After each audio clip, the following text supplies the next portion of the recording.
Ursula is a professor of biology emerita at Washington University, where her research focused on genetics, cell biology, and evolution.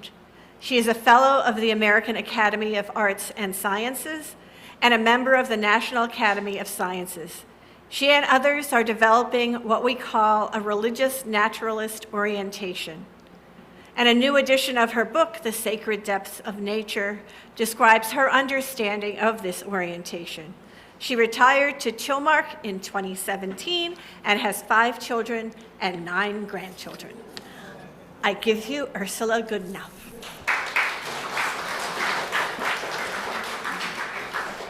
So, am I working? Yes, all right, that's a good start. And I got to get this thing going. Hi, thank you so much for inviting me here. My son lives in Falls Church, so this is combined with a visit to him and his 2-year-old. And we are going today to talk about this religious naturalist orientation and also this book that I've written.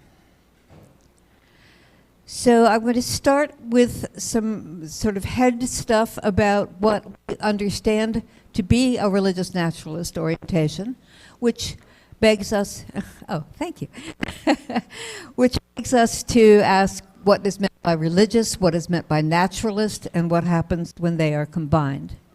I'll then give you my version of this orientation, since there are many, as narrated in this book that Eileen just showed you.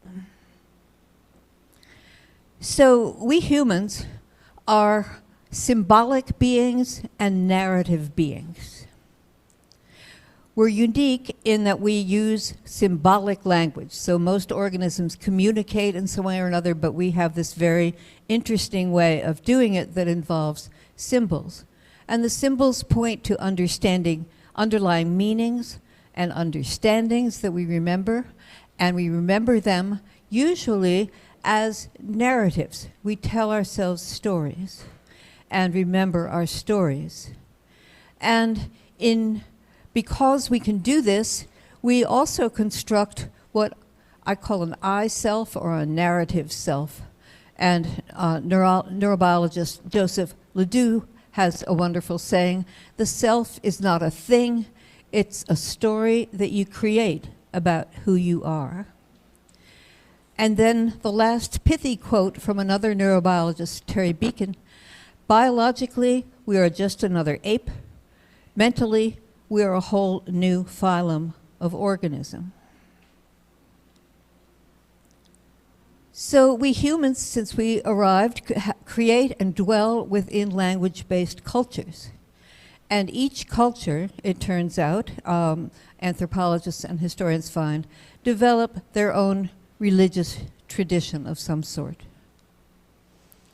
And it turns out that each of these religious traditions, perhaps not surprisingly, has a core narrative, a mythos, a large story, how we came to be, how we got there, what matters.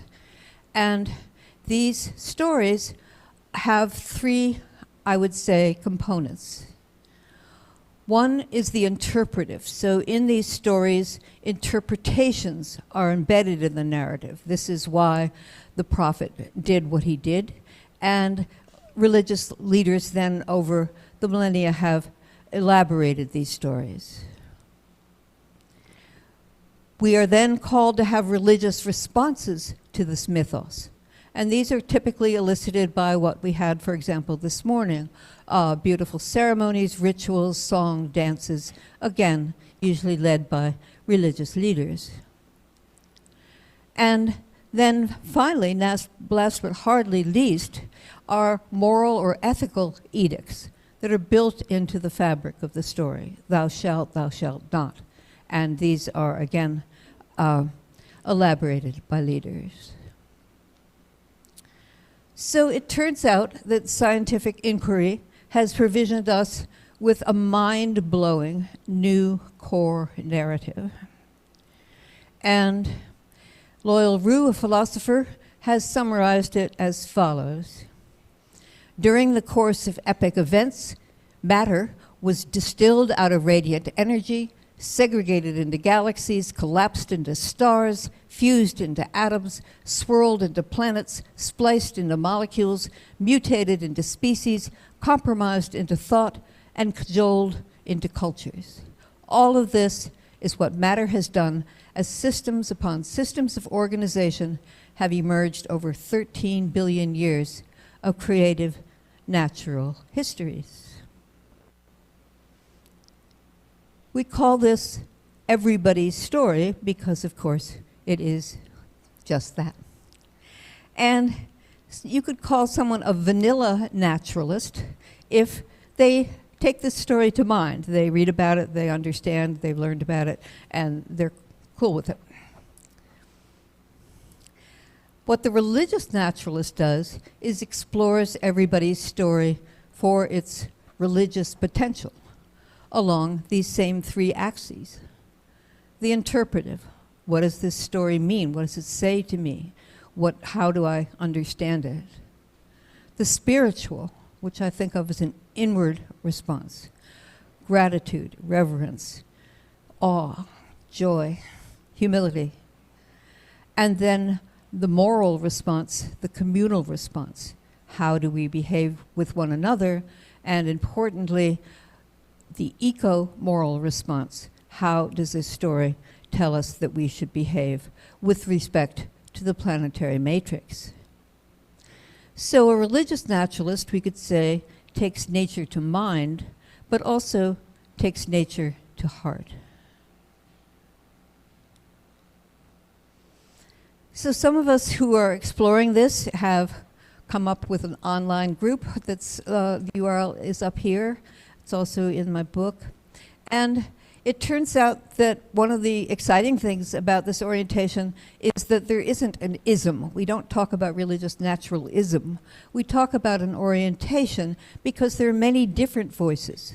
And some of these voices even use God language, have some version of that kind of religious approach in their version of religious naturalist orientation. My contribution is non-theistic. I don't use God language, and instead have written a mostly spiritual book about how I have taken nature to heart. So here's the book. This is its second edition, which is really very different from the first. And let me just read off the table of contents. Each chapter starts with a part of the story. So we begin with the origins of the earth, the origins of life, how life works, how an organism works, how evolution works, the evolution of biodiversity, awareness and the I self, interpretations and feelings, sex, intimacy, multicellularity and death, human evolution, and human morality and eco-morality. And the way I've set up the book is about the first 2/3 of each chapter. I talk about our science-based understandings of these topics. And I do so in a way that hopefully will not insult people who are already familiar with the story, but my reader, whom I love, is someone who's curious, trying to figure this stuff out, maybe had biology in high school or something. So if that applies to you, I wrote the book for you.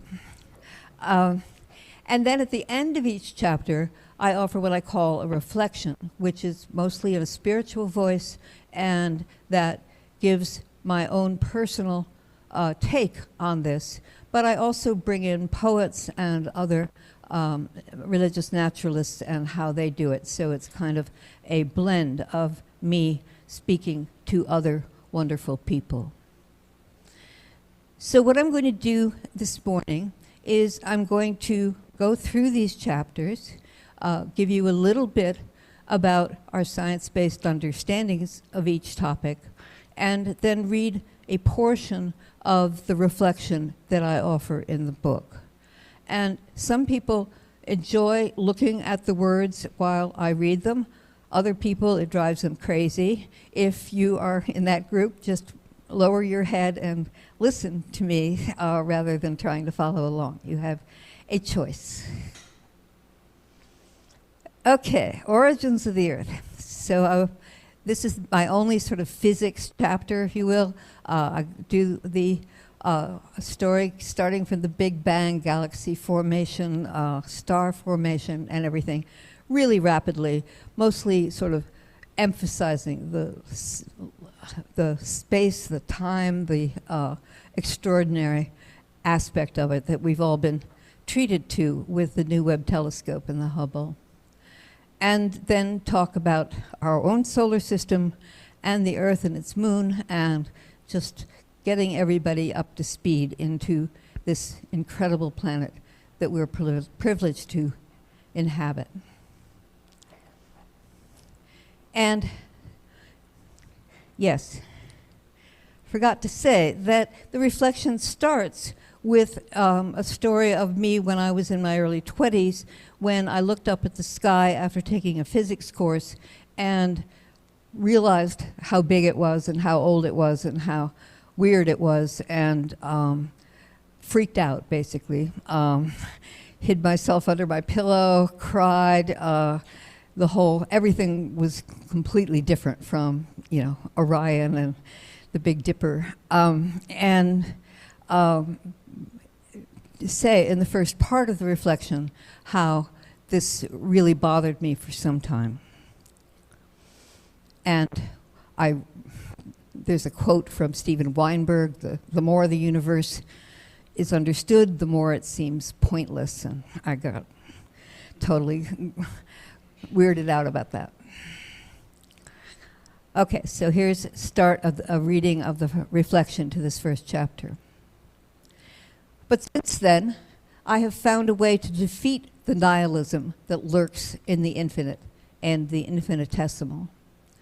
I have come to understand that I can deflect the apparent pointlessness of it all by realizing that I don't need to seek a point in any of it.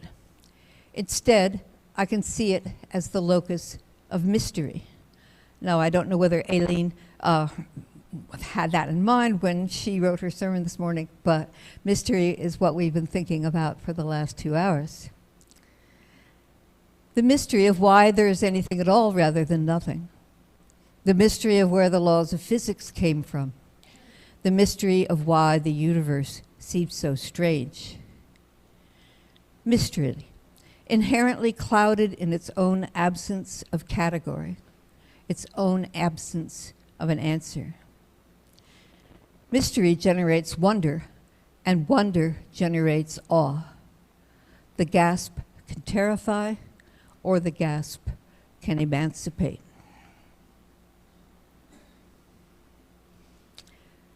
Origins of life. So the favorite place for people who think about this as to where life may have originated is in these deep sea vents where ocean water goes down into the magma, heats up, and then spews out. And this is a very favorable environment for simple organic chemistry, making sugars. And people that go down into these regions indeed find such sugars being generated. So the idea is that long ago, billions of years ago, such vents were forming what these sugars that are commonly called the primordial soup, just very simple molecules. But they're chemically bonded and they can serve as substrates for making something else. And I introduced the idea of what is called an autocatalytic cycle, which may sound forbidding until I explain it.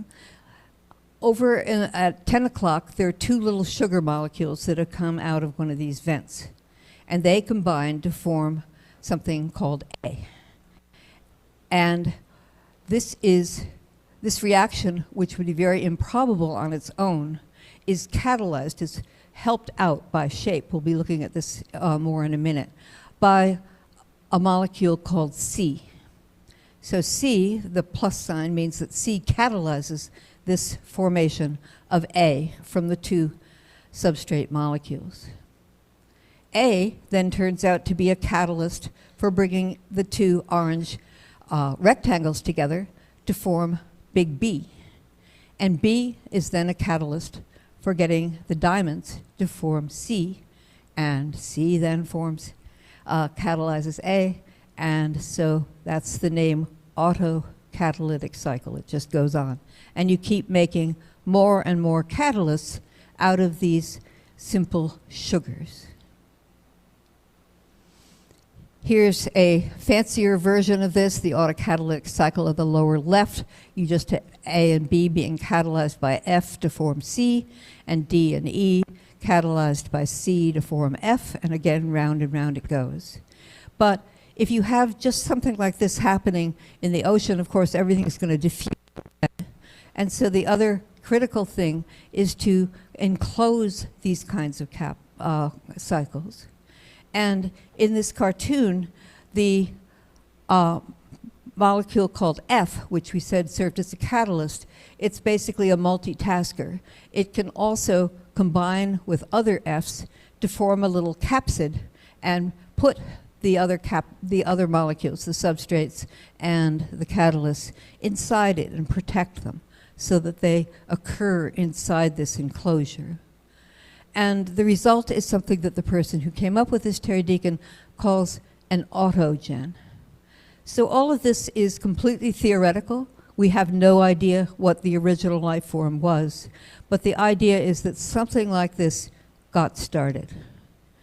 That part is not improbable, but probably even probable somewhere.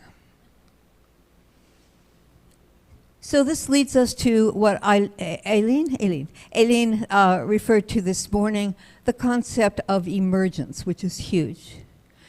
So my version of emergence is you get something else from nothing but. Okay, so in our autocatalytic cycle, the nothing buts would be these little sugars coming out of the vent, and the something else would be the catalysts that are formed, that are different from the nothing buts. And the catalysts have shapes. It's because of their shape that they help the chemical reaction along. And these new shapes we refer to as emergent properties, just new kinds of things in the world. But we can also talk about emergent dynamics, where dynamic means something is happening and then something else is happening through time. And so here, the emergent dynamics is the cycle that keeps on going from nothing but the components. And the quote that she used in her sermon is that emergence is nature's mode of creativity. And throughout the book, I keep bringing up these new emergent properties as life evolved. The origin of life has long been considered a miracle wrought by God or gods or spirit. Now life can be understood as the perhaps inevitable consequence of our entangled thermal and chemical context, our planetary matrix that fostered and continues to foster life's emergent properties and emergent dynamics. Miracle, from the Latin miraculum, in fact means an object of wonder. We can gasp in wonder at the miraculous origin of life without needing to invoke supernatural design or agency. Each life form is a self, and each self has aims, has a purpose to self-maintain, self-protect, self-repair, and self-reproduce. In many religious contexts, purpose is spelled with a capital P, as in what is the purpose of my life. The religious naturalist instead joins East Asian and indigenous religions in dwelling with a lowercase understanding of purpose, the exuberant, purposive dynamics that spring forth from every creature, every self, and infuse our every moment.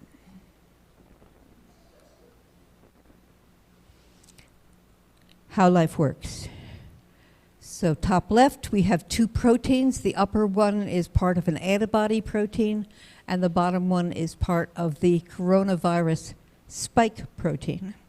with which you, I hope, are not familiar directly, and their interactions, so that the emergent properties are such that they have shapes that allow them to recognize one, or the antibody to recognize the viral protein, and the emergent dynamics is the subsequent immune response elicited by that interaction. Underneath is the kind of catalyst that all modern life forms used, in fact, made out of proteins. So these catalysts are called generically enzymes, and they have the emergent property of having a shape that sugar molecules or any other kind of molecules that they're going to catalyze a reaction between can fit right into. So in this case, we have two little sugar molecules fitting very cozily into that enzyme, and the enzyme then catalyzes a chemical bond between them, exactly the way we imagined in our fictional autocatalytic cycle. And this is hardly something that happens every once in a while. Here is human metabolism, where you can't read any of it. There's a circle in the middle that's the Krebs cycle, if any of you ever remember that from biology. But it's all of the reactions going on in us as we speak that are all catalyzed by thousands and thousands of different kinds of enzymes to start with nothing buts of small things that we eat and digest, and creating the self.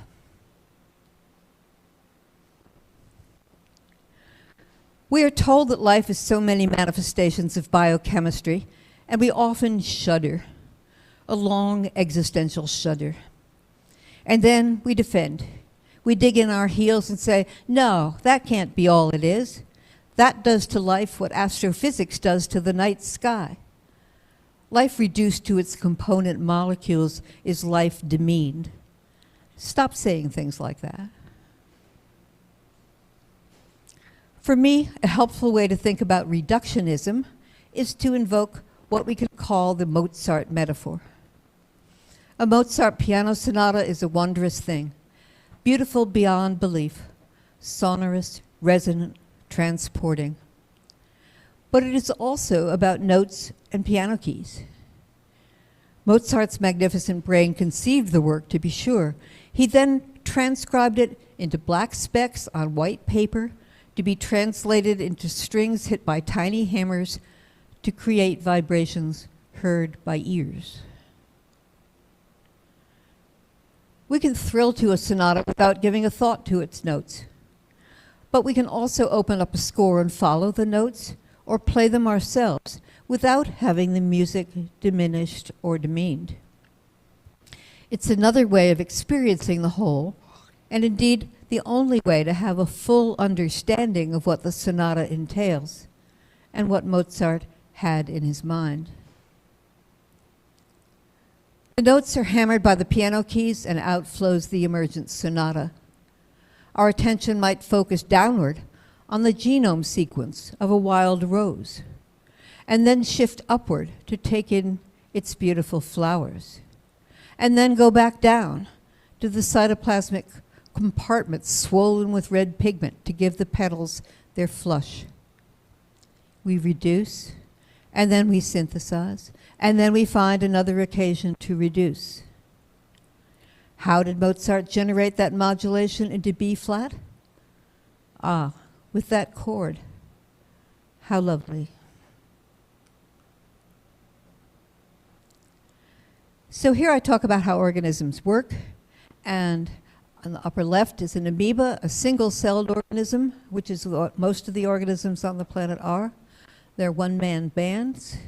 And then there are several lineages that are multicellular, the most familiar to you being the fungi, animals, and plants, where you have a fertilized egg of some sort that then cleaves but stays together and forms an embryo and then a multicellular creature. And all of these organisms, be they single-celled or multi-celled, navigate their environment by proteins that are generically called receptors. The receptor is illustrated by this little wrench-shaped guy on the right. There's a membrane that separates the inside of each cell from the outside of each cell. And let's imagine that this receptor is designed to detect an odor. So the odor comes in as the little blue square. It fits in our usual way into a pocket that's just the right shape for it. That fit then causes the receptor to change its shape, and the shape change in letter C creates a little pocket, and a green molecule can just fit right into that pocket, catalyzes a reaction, now acting as an enzyme. The green molecule then gets little ears and a shape change, and this is what's happening every time you smell. And it took me, 30 seconds to describe that?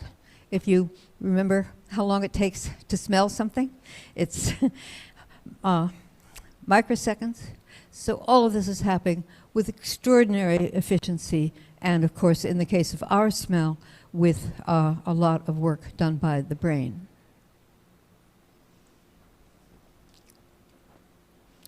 I've come to understand that the self, myself, is inherently sacred by virtue of its own improbability, its own miracle, its own emergence. I start with my egg cell, one of 400,000 in my mother's ovaries, each one of them different. It meets with one of the hundreds of millions of different kinds of sperm cells produced each day by my father. Astonishing that I happened at all, truly astonishing. And then I cleave, I implant in her uterus, I grow tiny fetal kidneys and a tiny heart. The genes of my father and the genes of my mother switch on and off and on again in all sorts of combinations, all sorts of chords and tempos to create something both eminently human and eminently new. Once I am born, my unfinished brain slowly completes its maturation in the context of my unfolding experience. And during my quest to understand what it is to be a person, I come to understand that there can be but one me.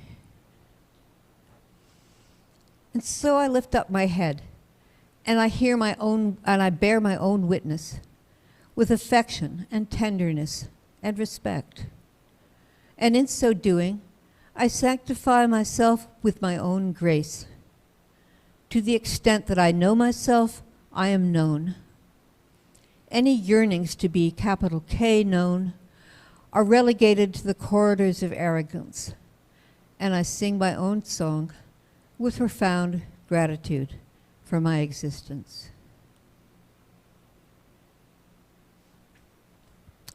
How evolution works. So in chapter 1, we've created the planet, the planetary matrix, and for about 1 billion years, there's no life. And then life shows up in this way that we've fantasized to make this autogen.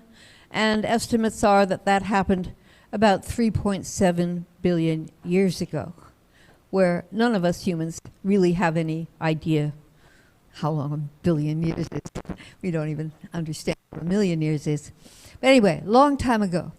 And this proto-life form, whatever form it took, then started to evolve, started to make changes that improved its ability to navigate its environment, making receptors, choosing what it wants, and so on. In the cartoon, most of these ideas go extinct. They don't work. But what we do know with a great deal of certainty is that there was one lineage that kept on going until we get to an organism that's called the LUCA, L-U-C-A. That stands for the last universal common ancestor. So what does that mean? What that means is that the LUCA gave rise to the 3 modern supergroups that are now on our planet. The archaea and the bacteria are the most numerous by far, certainly the bacteria. They are all single-celled, and they inhabit everywhere on the planet. And then at some point, bacteria and archaea, perhaps just two of them, gave rise to the third lineage by fusing together and sharing their genes to form the eukaryotes, and we are eukaryotes. And the reason this is so universally accepted is that if you look at the genes in the archaea, the eukaryotes, and the bacteria, and look at their metabolic reactions and look at a lot of their enzymes, they are very similar to one another. And so the idea is that if that's true, then the Luca must have also had all of those shared genes and then spread them out into these three radiations.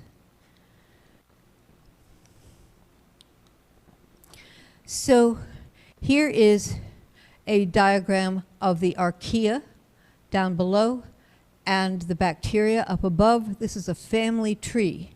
So the Luca would be right in the center, and the eukaryotes are all smooshed together at 5 o'clock. So this is just to show you what the bacteria and the archaea got into. And so we have common ancestors that give rise to more and more and more, and we see the extraordinary diversity of particularly the bacteria on our planet. So here's a family tree of us, the eukaryotes. And in the top left, where you can't really see anything, you can just get the idea that the Luca is somewhere there in the middle, and it started to give rise to more and more branches of eukaryotes that lead up to the present time at the outside of the circle. So the upper left quadrant of that is shown enlarged on the right top panel, where we're now seeing animals, the other radiations being plants, protists, fungi, and so on.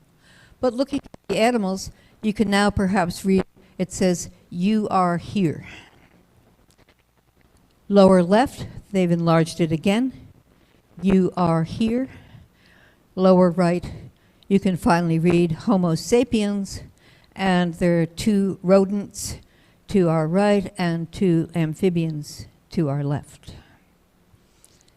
So just as a eukaryote, we are embedded in an astonishing diversity of other creatures, other lineages, all ultimately sharing common ancestry with the Luca, but increasingly having common ancestors with one another until we emerge as a single species.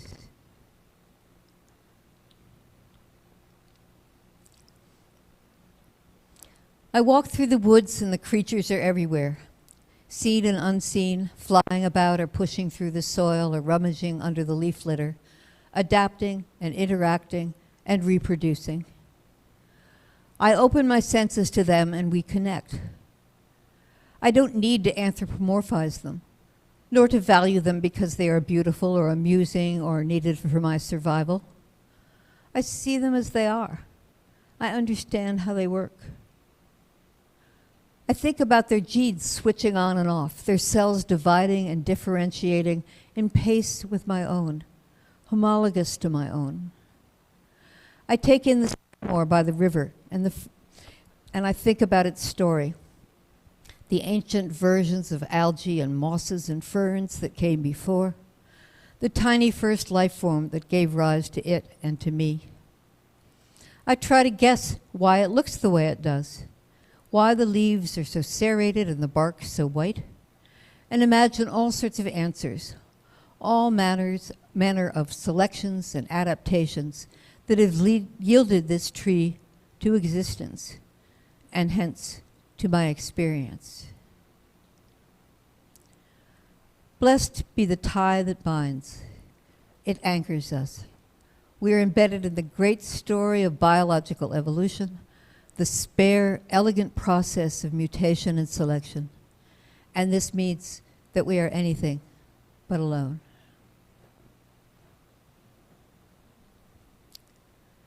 So as I said earlier, all creatures are aware and use all sorts of means, all sorts of receptors to figure out what's out there and who's out there. The animal lineage developed neurons, particular kind of cell, that quickly got together to form brains. So animals I define as creatures with brains or neural nets of some sort. And as the animals evolved, particularly shown here, the vertebrates, starting with the fish on the top and the human at the bottom, these brains got larger and more elaborate while still retaining their basic architecture. And in the human, the cerebral cortex got to be 3 times larger than even our closest relatives. So this is assumed to be related to the fact that we have this capacity for symbolic language.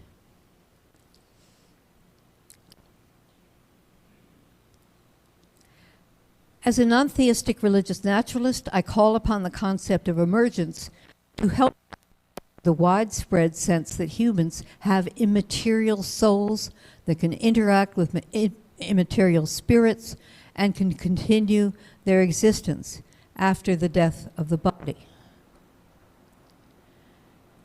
The emergentist approach suggests that to experience our experience without perceiving its underlying material mechanisms, the neural hormonal collaborations, is the kind of thing that one might expect of emergent dynamics.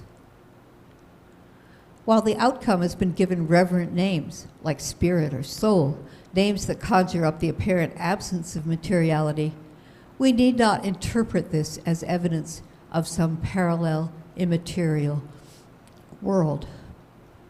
We can now say that the experience of soul or spirit as immaterial, which we all have, is a reflection of the way the process of emergence distances each new level from the details below. Given such understandings, I have no qualms about referring to my sense of myself as my soul.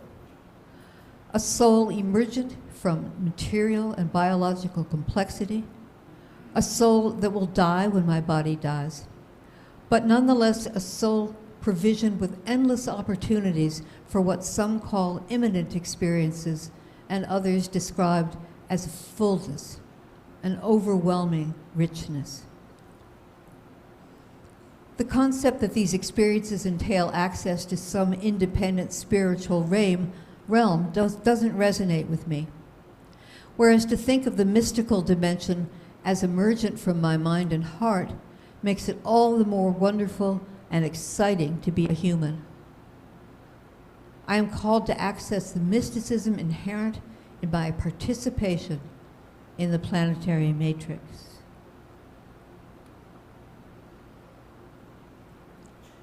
So I go on from awareness to talk about interpretation, how various organisms interpret their environment, and then the very important thing of feeling, of emotions that accompany each and every one of our thoughts.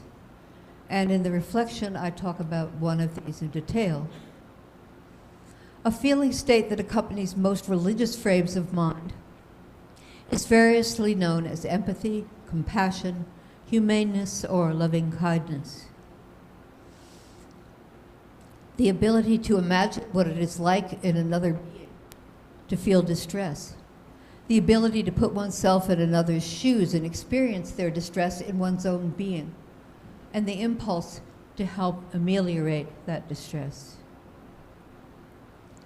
Empathy has deep roots. Versions of empathy have been witnessed in other mammals and in birds, and are particularly evident in non-human animals. A young bonobo was observed, a bonobo is an ape, was observed to fatally injure a bird while playing with it. She picked up the comatose body, carried it with her to the top of a tree, and opened out her hand.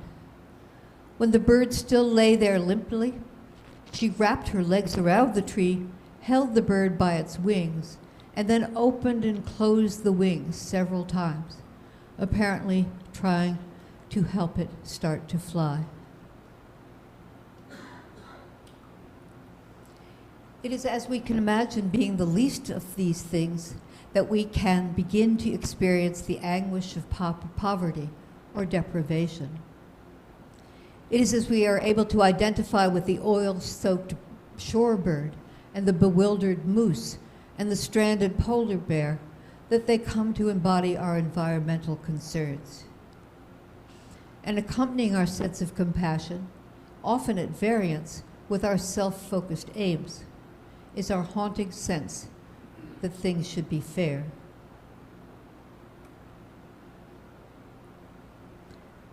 So in my sex chapter, I go through Mendel and peas. I don't do it with Mendel. I don't do it with peas. I do it with cats. But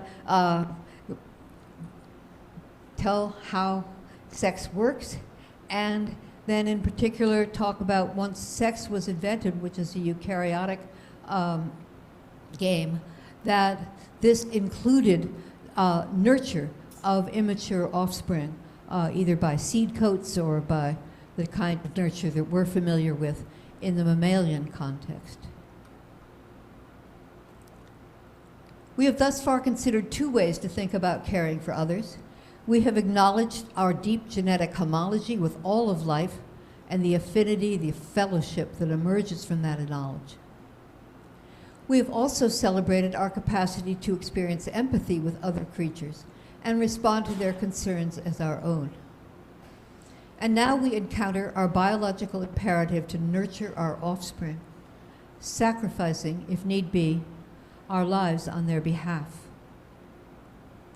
It seems likely that the emotions evoked when we absorb our evolutionary affinity with other creatures and when we are infused with compassion will turn out to map closely onto the pathways that drive our basal, parental, and nurturing instincts. Emotions that generate such feelings as tenderness and warmth and protectiveness. These same emotions extend to our understanding that the Earth, the planetary matrix, must be nurtured as well. In intimacy, I talk about the intimate relations of mother and child on the top. On the bottom are albatrosses, where the male and female actually mate for life and take care of the child. And I also talk about the fact that intimacy in humans, while it's something that we seek, is often fraught with difficulty. Given the complications of human-style intimacy, an enormous attraction of theistic religions has been that they offer the opportunity for intimate relationship with a deity or deities. Indeed, they often suggest that the most stable and fruitful outcome for intimacy is with the divine. These relationships can be abstract, as in indigenous prayers to cosmic concepts like the Great Spirit or the Earth Mother, or they can be intensely personal, as in the devotion accorded to Krishna in some Hindu traditions. But in the end, such faith isn't available to me. I can't go there. I lack the resources to render my capacity for love and my need to be loved to supernatural beings. And so I have no choice but to pour these capacities and needs into thick relationships with human and non-human beings, fragile and mortal and difficult as they can sometimes be. Earthly intimacy is a gift. It fills our lives with experiences of loving and being loved in all sorts of beautiful and fulfilling ways.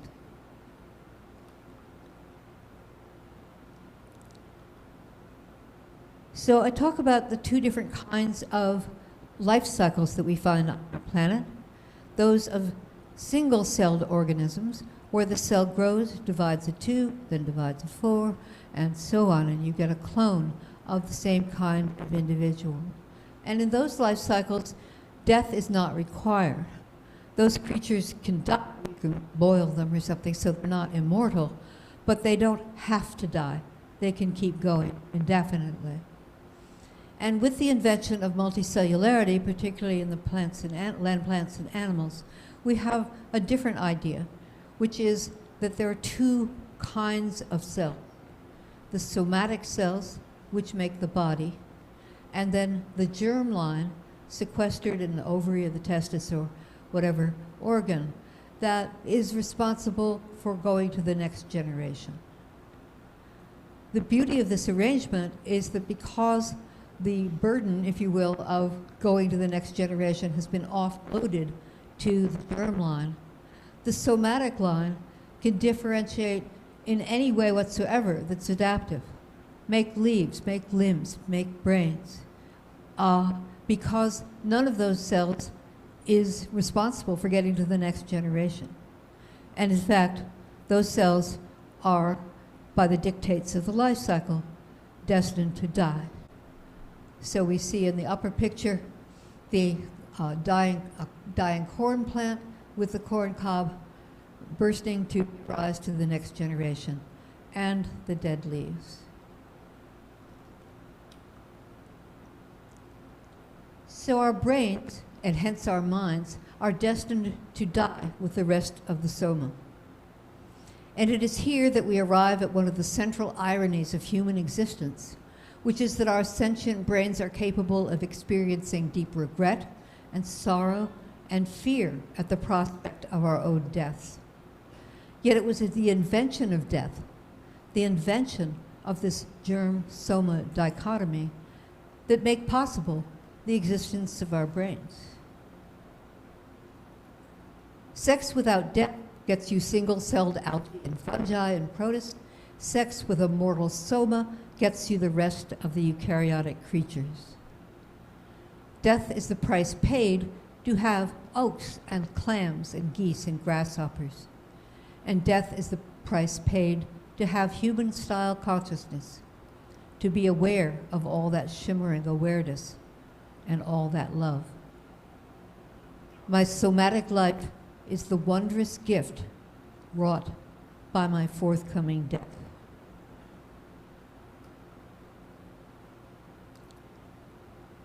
We're almost done. Human evolution. Upper skull is a human skull from 160,000 years ago, found in Ethiopia. And on the right, we have the human family tree, which starts 15 million years ago. And we go up on the left, and then what branches off first is the orangutan at 12 million years ago. Gorillas then branch off. And then we have a dashed line which represents the common ancestor between the hominid lineage leading to the human and the chimpanzee and bonobo lineages, which actually branched off later. So starting with this common ancestor, we have lots of hominins that went extinct, like Australopithecus and Homo erectus, until we finally get to the human. The humans then migrated out of Africa, beginning only 100,000 years ago, and the European migrations only 54,000 years ago. And critically, those migrants were all fully Pan-African. Jeffrey Miller says it well, a psychologist. It goes without saying, but I'll say it anyway. All of the significant evolution in our species occurred in populations with brown and black skins living in Africa. At the beginning of hominin evolution 7 million years ago, our ape-like ancestors had dark skin, just like chimps and gorillas. When modern Homo sapiens showed up 300,000 years ago, we still had dark skins. When brain sizes tripled, they tripled in Africans. When sexual choice shaped human nature, it shaped Africans. When language, music, and art evolved, they evolved in Africans. Lighter skins evolved in some European and Asian populations long after the human mind evolved its present capacities. Afrocentrism is an appropriate attitude to take when we are thinking about human evolution.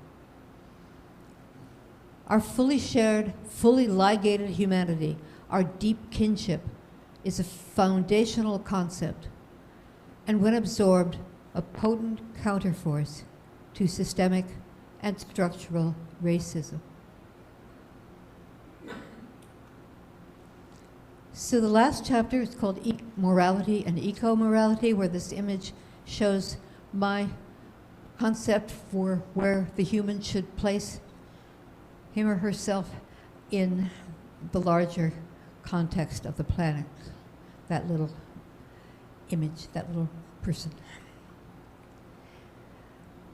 And what I do in this chapter is to first talk about morality as considered by the philosophers and the religious leaders throughout human history, and then apply those concepts of being moral to our relationship to the planetary matrix as a whole. And I end with this as part of my reflection. The Senegalese conservationist Baba Diom summarizes the foundational tenets of eco-morality. In the end, we will conserve only what we love. We will love only what we understand, and we will understand only what we are taught. We have lifted up earlier our deep inborn affinity with the natural world. Baba Diom calls us to interweave this sensibility with our deepening knowledge of the natural world, creating narratives and teachings that help us all understand what it is that we love, and then to insist that its sacred presence be conserved for future generations. So these kinds of statements, like coming from Baba Diom, sort of summarize the meta structure of this book, the meta reason for it, which is my sense that contemporary dialogue is on a planetary level is lacking any kind of religious unanimity or a religious focus. It doesn't have to be the same words, the same concepts, but that a religious naturalist orientation based on everybody's story, since it is everybody's story, were it shared by all the people at the table, that the conversations would be much more productive and salient. And so that's a fantasy. Perhaps it might happen in hundreds of years from now, but that's where I'm really going. And last but not least, I want to bring up that some of us, I'm a Unitarian, I go to the UU Fellowship on Martha's Vineyard, feel like the UU Church is a good home for a religious naturalist orientation. It's diverse, it embraces all of the existing traditions, but it's also a group that is curious and is very concerned about social justice, about racial harmony, and about sustainability. So some of us are starting a little group called Renew for RNUU, Religious Naturalist Universalist. I don't know where we're going to go with it, but my last slide is telling you that this is one of the reasons why I come to talk to Unitarian congregations, another being that you guys are always so wonderful. Thank you very much.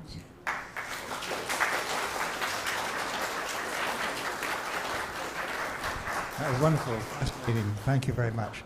Do you take some questions? Is that okay? It's 3 minutes before 12:30, which I gather is your Perfect timing, but we have time for but would you wait for the microphone because we need to get that in the recording. If you have questions, raise your hand and I'll pass the microphone around. So. Thank you. I have appreciate your introduction to the book. Might you take off your mask? I think it would be easier. Thank you. Thank you. And I'm just wondering if you think there is any relationship between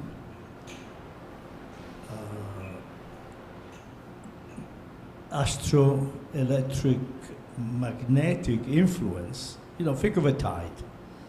The sea tide and the moon, we got it 4 times a day, is an electrical influence on material Earth. By the same token, does the brain of a human being reacts to the gravitational effect, being that the moon, the sun, we know what sun magnetic effects on Earth are. Now, are you aware of any of that? Well, there are lots of organisms, critters, whose life cycles are dependent on the when the full moon comes is when the turtles, I think, go up and lay their eggs, and so and of course, all of life has circadian rhythms of light and dark. Whether there's some electrical thing that I think you're trying to suggest, that's beyond my field of expertise, so you're going to have to ask somebody else. I like that. Yep.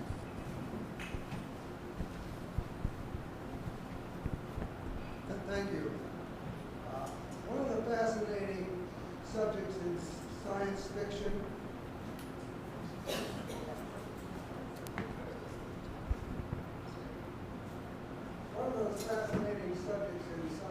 and some parts of science is the prospect that there just might be organisms out there, non-Earth-based, that we might actually be able to communicate with at some future century a long time away. Is this on?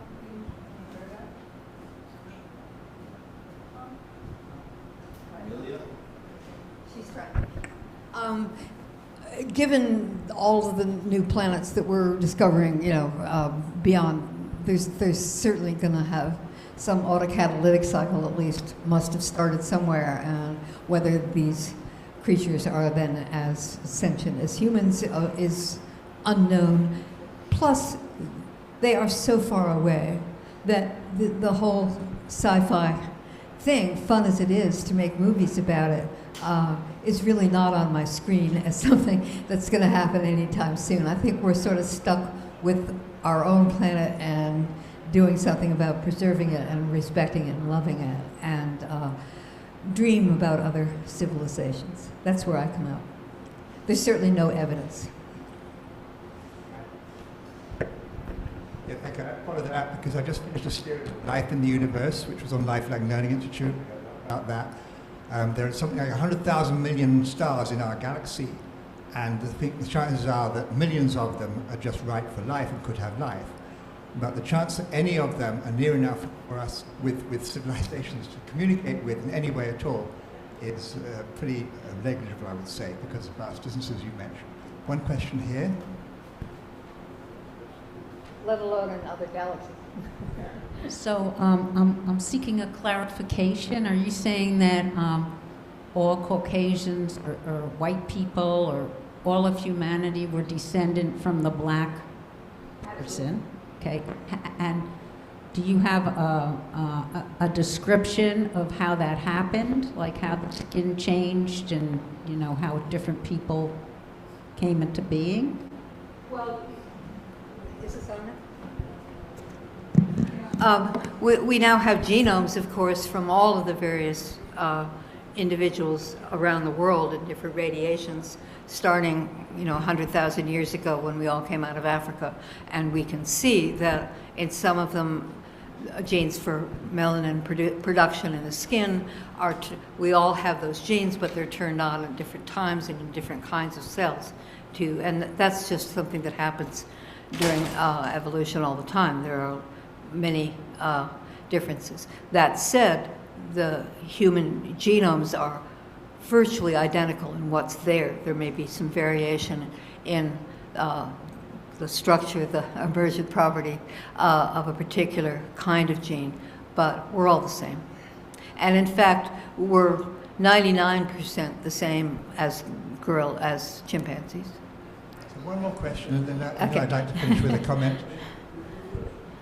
This isn't a question, but I always understood the reason for lighter skin in higher latitudes was that need for synthesizing vitamin D on the skin, and without Yeah, there are also arguments for, reflecting the sun. I mean, Yeah. the black skins is absorbing and reflecting. There are lots of theories for why it happened that we turned out being white, and I guess everybody's here is white. No, yeah, I guess so. Another interesting idea has to do with what's called mate choice, that if somebody showed up as white and somebody else showed up as white, a woman might prefer the white skin to black skin, or vice versa, or brown skin, or yellow skin. So a lot of these things may have included sexual choice, which is a very interesting idea. But it certainly had no effect on, how the brain is put together. Just one other aspect of that, from my understanding, eating fish gives you that vitamin D, and so you see. No, I think the fish part is the omega-3 fats. I think the vitamin D is more sunshine. Is vitamin D in fish too? I didn't know that. Yeah, so the Okay. idea is, you see Scandinavians that tan really well. They ate fish, Mediterranean civilizations also. So, yeah, I mean, I guess I have to read up on fish oils. I thought we were just getting the unsaturated fatty acids. But anyway, yeah, there are dietary things that can go into it. And that depends on where you wind up when you've migrated into Europe or into Asia or into the islands. So I'd like to, okay, well, one more, then I'd like to finish with a comment.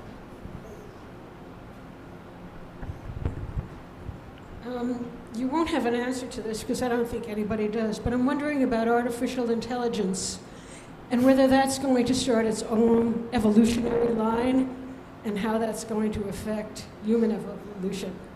It's a subject for the January Science Sunday. Okay, so Okay, I'll leave it to that. I have a couple sentences I could say, but this will induce you to come to the next thank you for introducing Science the Sunday. January one. And I'd like to finish, if I may, with one comment which you showed a diagram. You talked about miracles and a hexagonal diagram of the origin of life in the early days. Mm-hmm. And it reminded me of a hexagonal diagram that I showed in my Miracles of Science last time, which involved 4 very critical elements for life: hydrogen, carbon, nitrogen, oxygen, which form the basis of complex molecules like DNA. HCNO, which interestingly are the 4 elements that are responsible for energy being production in starlight. There's a catalytic reaction diagram, hexagonal, using hydrogen, carbon, nitrogen, oxygen. And hydrogen, those elements are critically dependent on precise tuning of physical constants, without which they would not exist. So that was a miracle of physics that enables us to be here and stars to shine and so on. So that's food for deep thought. And with that, thank you again. You're very welcome.